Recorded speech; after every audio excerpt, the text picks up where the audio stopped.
Assalamualaikum warahmatullahi wabarakatuh. Salam ketemu lagi dengan Langes Dimar, channel yang sangat sederhana ini. Sedulur-sedulur, sobat-sobat Langes Dimar dimanapun berada, pada kesempatan kali ini saya akan bercerita tentang kisah misteri, di mana kisah ini diceritakan oleh saudara Agus. Agus ini bercerita kepada Langes Dimar bahwa pada masa kecilnya Agus ini pernah mengalami teror pocong di kampung halamannya. Sebelum lanjut ke ceritanya, alangkah baiknya sobat-sobat semuanya kita saling mendoakan supaya kita semua diberikan kesehatan dan rezeki yang melimpah dan barokah dari Allah Subhanahu wa Ta'ala. Amin. Yang belum sholat dulu. Jangan pernah meninggalkan sholat.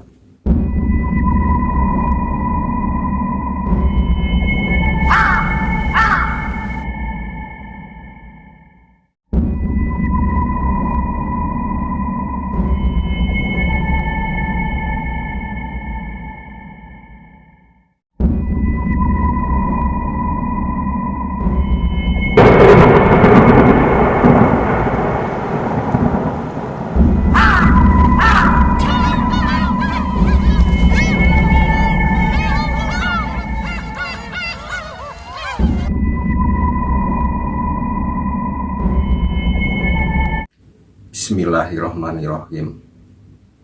Kisah ini dialami oleh Agus itu dan keluarganya, dimana pada waktu itu pada sekitar tahun 1984.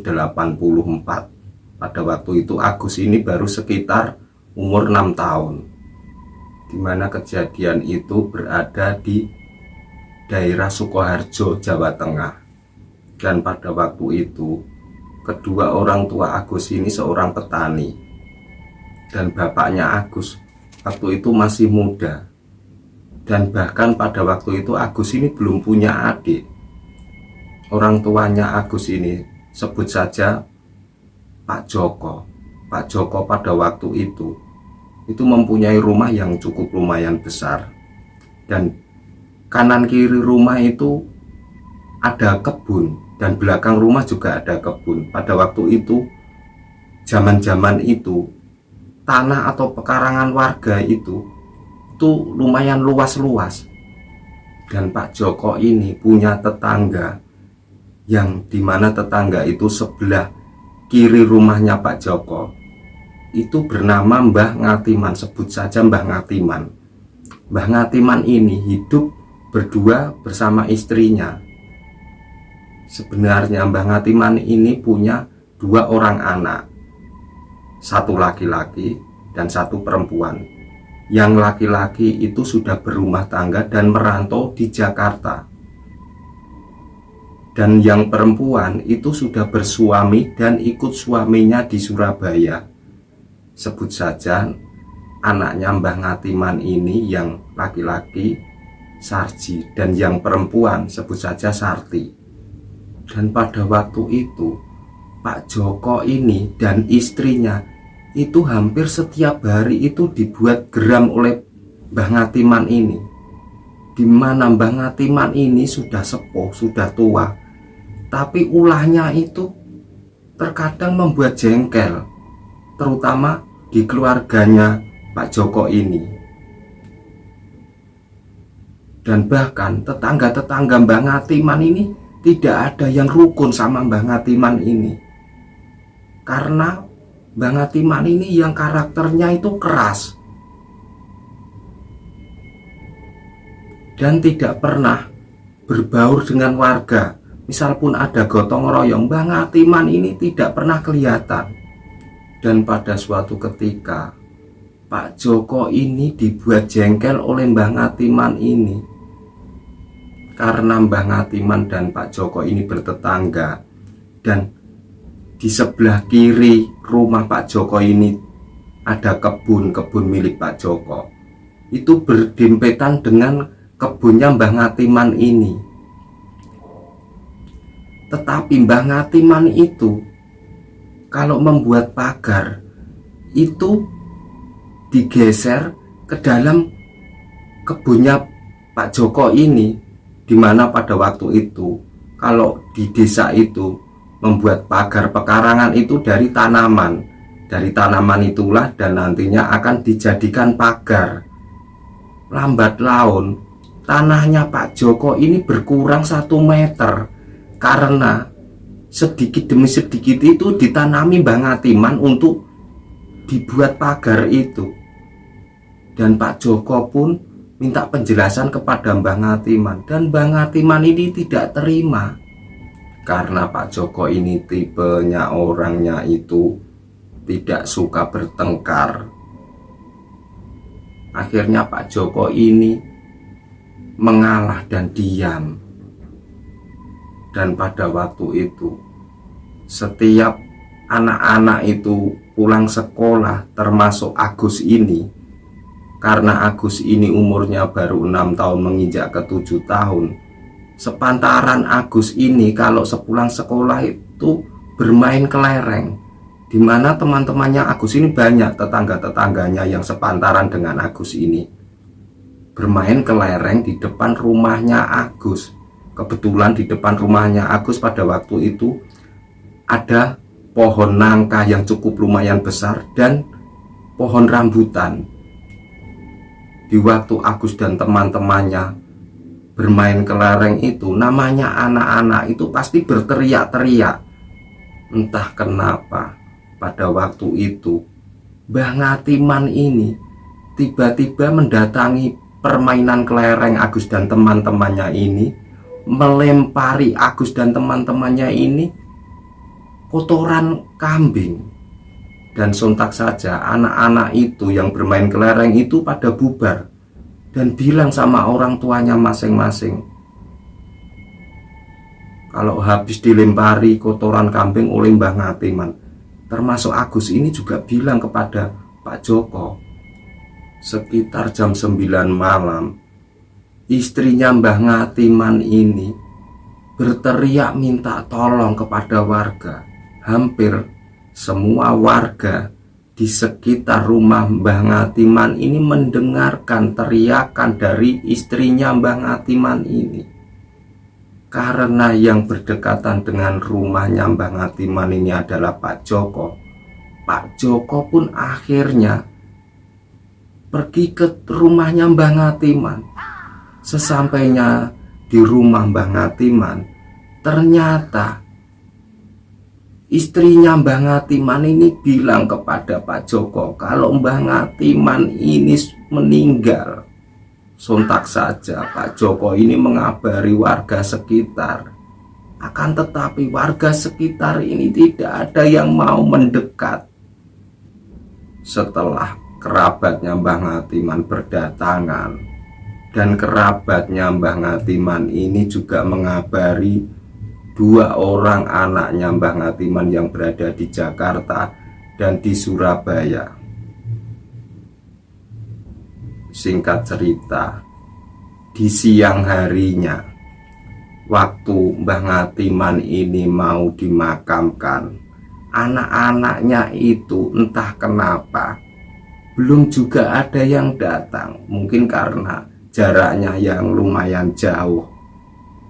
Akhirnya kerabatnya Mbah Ngatiman ini untuk memutuskan dikuburkan sore itu, karena kalau besok baru dikubur itu akan mengeluarkan bau yang tidak sedap karena sudah 2 hari meninggal. Akhirnya kerabatnya Mbah Ngatiman ini minta tolong warga sekitar untuk menguburkan pada sore itu. Dan kebetulan pada waktu itu musim hujan. Di waktu warga itu mau menguburkan jenazah Mbah Ngatiman ini pada waktu itu, sewaktu jenazah Mbah Ngatiman ini mau dimasukkan ke liang lahat, akan tetapi liang lahat itu banyak airnya pada waktu itu. Mungkin warga itu menyadari kalau waktu itu musim hujan. Baru saja dikuras airnya, selang beberapa menit itu banyak airnya lagi. Karena waktu itu sudah menjelang sore, menjelang petang, akhirnya jenazah Mbah Ngatiman ini tetap dikubur. Dan begitu dimasukkan ke liang lahat, warga yang menurunkan jenazah Mbah Ngatiman ini, entah kenapa semuanya buru-buru naik ke atas karena airnya itu cepat sekali naik. Dan pada waktu itu liang lahat itu akhirnya cepat-cepat ditutup oleh warga. Dan pada waktu itu sejak siang itu hujan tidak reda, masih gerimis terus. Dan pada malam harinya di lain tempat, sebut saja Lek Sri ini rumahnya itu beda desa dengan Pak Joko ini. Lek Sri ini pekerjaannya adalah berjualan nasi liwet. Dan Lek Sri ini kalau berangkat berjualan itu berangkatnya sekitar jam 3 pagi hampir setiap hari, karena dari rumahnya Lek Sri ini ke pasar itu jauh. Dan Lek Sri ini membawa sepeda, waktu itu sepeda ontel.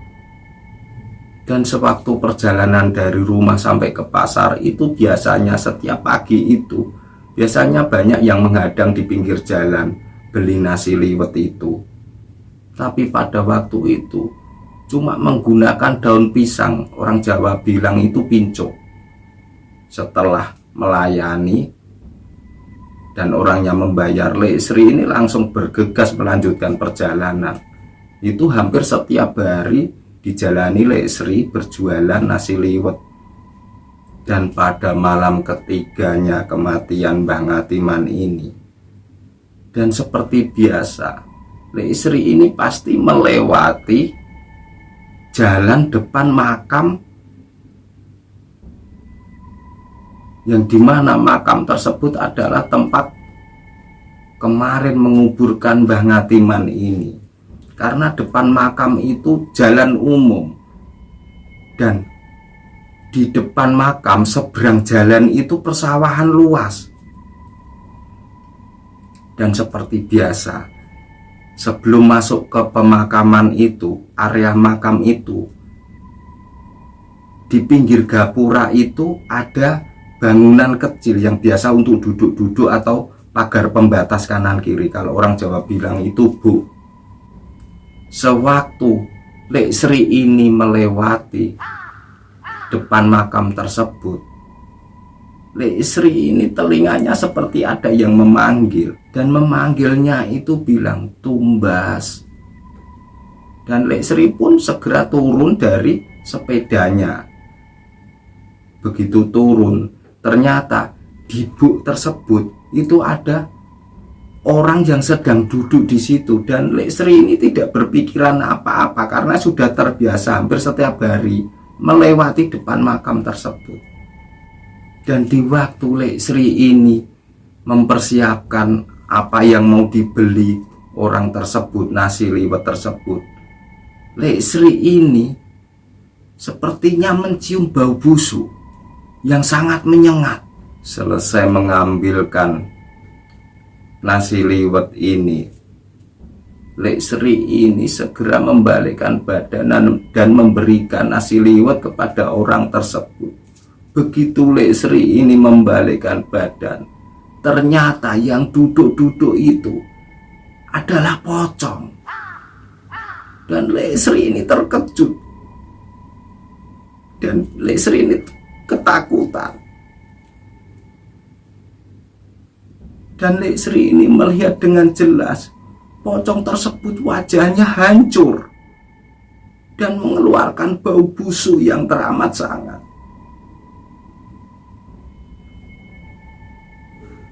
Tanpa pikir panjang, Lek Sri ini meninggalkan dagangannya beserta sepeda itu. Dia lari ke arah kampung. Sesampainya di kampung, Lek Sri ini menggedor-gedor salah satu pintu warga. Dan kebetulan waktu itu warga itu yang rumahnya digedor-gedor Lek Sri ini sebenarnya sudah bangun. Dan begitu membuka pintu, Lek Sri ini bercerita dan masih ketakutan. Akhirnya Lek Sri ini menunggu sampai pagi hari untuk mengambil sepeda itu. Setelah sekitar setengah 6 pagi, Lek Sri ini diantar warga untuk mengambil sepeda dan dagangan itu. Dan semenjak itu, Lek Sri ini sudah tidak pernah melewati jalan itu lagi kalau berdagang ke pasar. Sontak saja, pada waktu itu, hari itu, desanya Pak Joko ini sudah berkembang isu kalau Mbah Ngatiman ini menjadi pocong. Dan pada waktu itu Pak Joko ini menemui warga, di mana warga yang pada waktu itu ikut menguburkan Mbah Ngatiman. Jangan sampai anaknya Mbah Ngatiman yang bernama Sarji ini mendengar isu tersebut. Karena Sarji ini orangnya seperti Mbah Ngatiman, temperamental, mudah marah. Dan pada waktu itu karena belum genap 7 hari, Sarji dan Sarti ini masih berada di rumahnya Mbah Ngatiman, belum pulang ke rumahnya masing-masing. Dan pada malam harinya sekitar jam 7 sore, waktu itu hujan gerimis dari siang. Dan istrinya Pak Joko ini membuat nasi goreng di dapur. Dan pada zaman-zaman atau tahun-tahun itu, rumah di desa itu, di belakang dapur atau samping dapur itu pasti ada pintu keluarnya untuk keluar masuk ke dapur dari pintu belakang. Dan pada waktu itu istrinya Pak Joko ini sedang menggoreng nasi untuk makan malam bersama Agus dan Pak Joko. Istrinya Pak Joko ini mendengar pelan-pelan ini seperti orang ngetok pintu dapur, tapi dari arah luar dapur. Ketukan itu semakin keras. Di pikiran istrinya Pak Joko, itu mungkin suaminya iseng-iseng atau menakut-nakuti. Karena ketukannya berkali-kali dan terus-menerus, akhirnya istrinya Pak Joko ini mendekati pintu. Setelah mendekati pintu, sebelum istrinya Pak Joko ini belum sempat memegang daun pintu, dari arah luar pintu itu ada suara, "Uculono taliku, uculono taliku." Dan istrinya Pak Joko ini kaget. Sepertinya suara itu tidak asing. Itu seperti suara Mbah Ngatiman. Dan sontak saja istrinya Pak Joko ini lari ke ruang tamu, di mana Pak Joko dan Agus berada di ruang tamu. Istrinya Pak Joko ini bilang kalau di belakang itu ada yang memanggil-manggil, ada yang mengetok pintu. Setelah didekati, ternyata suaranya Mbah Ngatiman. Dan Pak Joko pun juga terkejut pada waktu itu. Tapi Pak Joko bilang kepada istrinya, "Jangan sampai kamu bilang sama warga sekitar, nanti takutnya kamu dikirain membuat fitnah kepada keluarganya Mbah Ngatiman. Namanya perempuan, apalagi ibu-ibu. Tetap saja bilang kepada warga kalau tadi malam itu pintu dapurnya diketok-ketok Mbah Ngatiman, dan bilang Mbah Ngatiman itu minta tolong suruh melepaskan talinya." Dan warga itu menyimpulkan kalau Mbah Ngatiman ini sewaktu dikubur pada waktu itu pasti lupa. Dan pada waktu itu akhirnya warga ini menyimpulkan kalau kemarin itu waktu penguburan Mbah Ngatiman itu Sewaktu Mbah Ngatiman itu mau dikubur, itu lupa tali pocongnya belum dilepas. Dan akhirnya warga pun saling tanya satu sama lain, apa benar tali pocong Mbah Ngatiman itu belum dilepas? Bahkan Pak Joko sendiri juga menanyai orang-orang yang sekiranya ikut mengubur Mbah Ngatiman itu. Dan Pak Joko berpikir kalau lupa itu sudah wajar pada waktu itu, karena pada waktu itu hujan dan air itu menggenangi liang lahat Mbah Ngatiman itu. Singkat cerita, Sarji ini mendengar isu kalau almarhum bapaknya ini jadi pocong. Sarji ini marah kepada warga. Dan yang pertama kali dimarahi Sarji adalah Pak Joko ini. Sarji ini datang ke rumahnya Pak Joko. Sarji ini tidak terima kalau almarhum Mbah Ngatiman ini jadi fitnah.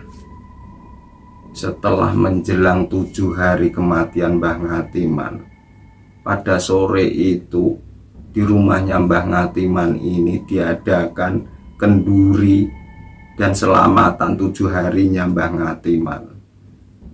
Dan pada waktu itu sekitar jam 1 malam, Sarti ini terbangun karena mendengar suara ketukan pintu. Dan anehnya ketukan pintu itu pintu dapur belakang. Dan Sarti pun teringat akan isu pocong orang tuanya. Dan Sarti pun bergegas membangunkan kakaknya yang bernama Sarji ini. Dan Sarji terbangun.